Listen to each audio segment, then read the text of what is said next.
Salam, salam sejahtera bagi kita semua, anak-anak Tuhan, orang-orang percaya, orang-orang Kristen, dimanapun kita berada.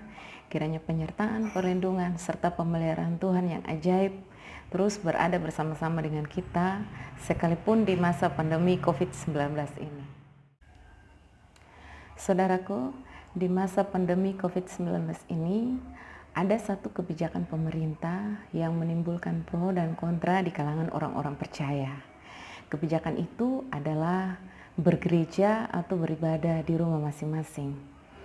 Himbauan ini bukan saja diperuntukkan khusus orang-orang Kristen, tetapi semua agama yang ada di Indonesia khususnya, yaitu Islam, Hindu, Buddha, Katolik, dan juga Kristen, dengan tujuan untuk memutuskan mata rantai penyebaran virus corona ini. Saudaraku, tentu hal ini menimbulkan kesedihan dan kekecewaan bagi orang-orang Kristen, bagi orang-orang percaya yang sudah terbiasa beribadah, berkumpul bersama-sama dengan saudara seiman di dalam satu gedung gereja, memuji Tuhan bersama-sama di gedung gereja seperti biasanya. Tetapi yang mana kita dihimbau untuk kita beribadah atau bergereja di rumah kita masing-masing.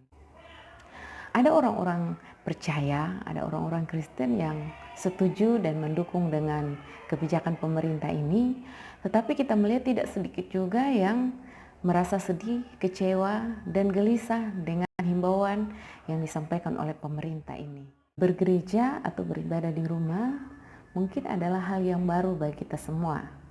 Mungkin perasaan sedih, kecewa, gelisah yang kita alami dikarenakan kita tidak bisa lagi berkumpul bersama-sama dengan saudara-saudara seiman kita yang sering kita jumpai di gereja. Kita berkumpul bersama memuji Tuhan, saling menguatkan satu dengan yang lainnya di gereja. Nah, pada kesempatan ini saya ingin menyampaikan dua hal penting terkait dengan ibadah atau bergereja di rumah, yang saya beri judul ibadah adalah hidup kita.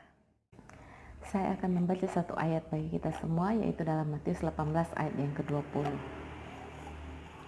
Matius pasal yang ke-18 ayat yang ke-20 di sini berkata, sebab di mana 2 atau 3 orang berkumpul dalam namaku, di situ aku ada di tengah-tengah mereka. Saudaraku yang dikasihi oleh Tuhan Yesus Kristus, kebenaran firman Tuhan dalam Matius pasal yang ke-18 ayat yang ke-20 ini memberikan kekuatan iman kepada kita yang merasa kecewa, merasa sedih, gelisah karena melaksanakan ibadah tidak seperti biasanya di gedung gereja, tetapi di rumah kita masing-masing bersama dengan keluarga kita, bahwa Tuhan Yesus yang kita sembah itu adalah Tuhan Yesus yang maha hadir. Dia bisa hadir dimanapun, di mana Tuhan dapati ada 2 atau 3 orang berkumpul sepakat menyebut namanya, menceritakan namanya, bersaksi tentang kebesaran dan kuasanya, di mana mereka berkumpul dengan satu kerinduan untuk merasakan lawatan Tuhan, hadirat Tuhan. Walaupun itu kita laksanakan di rumah kita percaya kebenaran firman Tuhan ini meneguhkan kita bahwa Tuhan hadir di mana kita ada bersama-sama dengan 2-3 orang berkumpul bersama dengan keluarga kita, bersama dengan saudara kita, bergereja, beribadah di rumah kita. Di situ Tuhan hadir, Tuhan bekerja, Tuhan melawat kita dengan hadiratnya. Hal yang kedua yang menjadi topik utama dari judul yang saya sampaikan pada saat ini, ya pembahasan yang saya sampaikan saat ini, saya akan membaca di dalam Roma pasal yang ke-12 ayat yang pertama bagi kita semua. Roma pasal yang ke-12 ayat yang pertama, firman Tuhan katakan di sini, karena itu saudara-saudara, demi kemurahan Allah, aku menasihatkan kamu supaya kamu mempersembahkan tubuhmu sebagai persembahan yang hidup, yang kudus dan yang berkenan kepada Allah, itu adalah ibadahmu yang sejati. Saudaraku, dari Roma pasal yang ke-12 ayat yang pertama ini jelas sekali memberikan satu pemahaman dan pengertian dalam kehidupan kita bahwa ibadah yang sejati itu adalah hidup kita. Ibadah yang sejati itu adalah seluruh kehidupan kita yang kita persembahkan sebagai persembahan yang hidup, yang kudus, yang berkenan kepada Allah. Apa maksudnya? Maksudnya adalah seluruh keberadaan kehidupan kita, Apa yang kita lakukan setiap hari, apa yang kita pikirkan setiap hari, apa yang kita perkatakan setiap hari, apa yang kita lakukan setiap hari. Setiap hari, setiap saat itu adalah ibadah kita kepada Tuhan. Jadi saudaraku yang dikasih oleh Tuhan Yesus Kristus, ibadah itu adalah seluruh kehidupan kita yang kita persembahkan kepada Tuhan.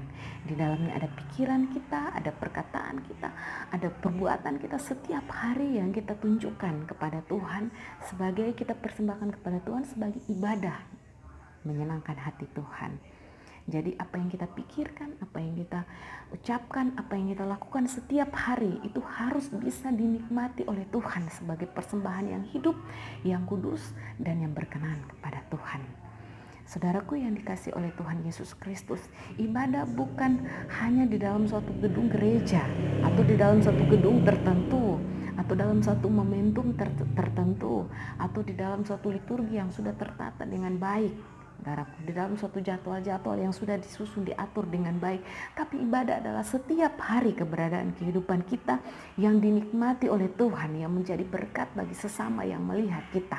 Itu adalah ibadah yang menyenangkan hati Tuhan.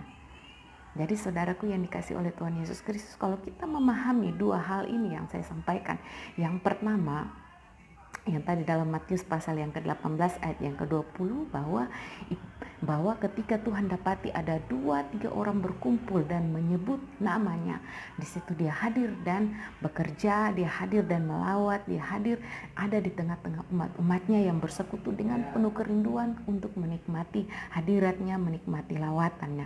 Yang kedua, ibadah itu adalah seluruh kehidupan kita setiap hari yang kita persembahkan, yang kita tunjukkan, yang kita tampilkan, yang kita mau supaya bisa dinikmati oleh Tuhan setiap hari. Apa yang kita pikirkan, apa yang kita ucapkan, apa yang kita lakukan setiap hari harus menyenangkan hati Tuhan. Seperti yang saya katakan pada saat ini, yaitu ibadah itu adalah hidup kita. Saudaraku yang dikasih oleh Tuhan Yesus Kristus, mari kita tidak perlu sedih, kita tidak perlu kecewa, kita tidak perlu merasa gelisah dan merasa bahwa ketika kita melaksanakan ibadah di rumah kita itu akan beda dengan ibadah di gereja. Harusnya dengan momentum ini, dengan kesempatan ini, kita semakin bersemangat, kita semakin bergairah untuk menunjukkan kualitas ibadah kita yang sebenarnya. Jadi sekalipun kita laksanakan di rumah kita masing-masing bersama dengan keluarga-keluarga kita, bersama dengan saudara-saudara kita yang ada di tempat dimanapun kita berada, itu menjadi satu kesempatan bagi kita di mana kita sama-sama menyatukan hati kita dengan penuh kerinduan untuk kita sama-sama menunjukkan kualitas ibadah kita. Sekalipun di rumah kita, kita akan sama menikmati hadirat Tuhan di gereja, di rumah kita, di tempat pekerjaan kita, dimanapun kita berada. Ketika Tuhan dapati ada 2-3 orang berkumpul sepakat dengan kerinduan menyebut namanya, di situ dia hadir dan melawat kita. Dan tadi yang saya katakan, ibadah itu adalah seluruh kehidupan kita yang kita persembahkan kepada Tuhan setiap hari, bukan pada momentum khusus, momentum tersendiri, tetapi setiap hari kita tunjukkan bahwa kita sedang beribadah kepada Tuhan. Setiap hari kita tunjukkan bahwa kita memperagakan gaya hidup Kristus dalam kehidupan kita, sehingga orang lain yang melihat kehidupan kita, mereka diberkati karena mereka melihat ada Yesus di dalam kehidupan kita. Puji Tuhan, saudaraku, hanya ini yang bisa saya sampaikan bagi kita semua. Semoga apa yang saya sampaikan ini bisa meneguhkan kita, semakin membuat kita bersemangat, bergairah untuk kita terus menunjukkan memiliki kualitas ibadah yang benar di hadapan Tuhan, memiliki kualitas ibadah yang sungguh-sungguh di hadapan Tuhan. Setiap hari kita menjadi pribadi-pribadi yang memperagakan gaya hidup Kristus, yang menunjukkan kualitas gaya hidup Kristus dalam kehidupan kita. Dimanapun kita berada, apapun yang kita lakukan, kita sedang beribadah kepada Tuhan dan kita sedang memuliakan Tuhan. Tuhan Yesus memberkati kita semua. Shalom.